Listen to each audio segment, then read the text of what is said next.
People are not talking about this cover enough. Ignore everything else about this rap beef. Everything else. Doesn't matter what came before, what's going to after. Everything else, alright? This picture alone is some horror movie level psychological torment. Kendrick said to Drake, "Hey buddy, just want to let you know that there are people around you that don't even like you, and they're just there for a check. In fact, people in your closest circle are willing to flip on you. And on top of that, I've got people in OVO." To which Drake was just like, "Nah, I'm gonna put out my track." And then 30 minutes later,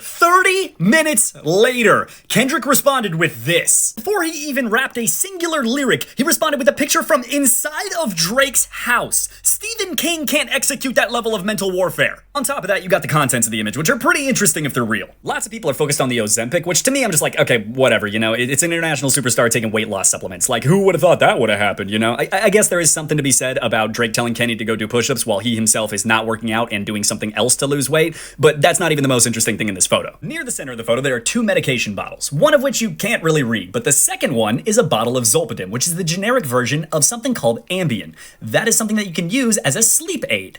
But it is also incredibly well known for being used to Bill Cosby people. On top of that, it looks like the photo's been cropped because of the weird dimensions, so it's leading to a lot of questions of like, what was in this baggie in the top left, and is there anything else around the photo that we're now not seeing? I still really want to stress the fact that we don't have confirmation whether or not that this photo is real or if it's staged, because you have people out here like DJ Academic saying that the photo is real and it's of real stuff, but the stuff is from Drake's dad's suitcase, but then that begs the question of why does Drake's dad have meds that are prescribed to Drake? And then you have Kenny saying on the previous song that Act's already compromised, so he can't be trusted, but here's the deal. It doesn't matter. To you and me, at least, it doesn't matter if it's real or not. And here's the deal. Let me tell you why. Because on one hand, if this is not real, right? If it is fake or if it is staged, it at least got everybody talking and theorizing and believing that it might be real because it is well executed enough that it at least alludes to the fact that Kendrick was right, making it still a great cover art for the topic and song at hand.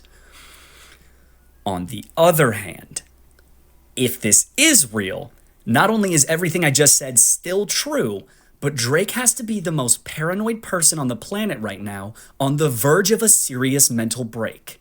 That man cannot trust a single person in his production team, his musical team, his tour, his crew, his label, even his friends. There is no one he can trust because someone was willing to flip on him in the middle of the battle. And the worst part wasn't that Kendrick was right. It's what else was Kendrick right about?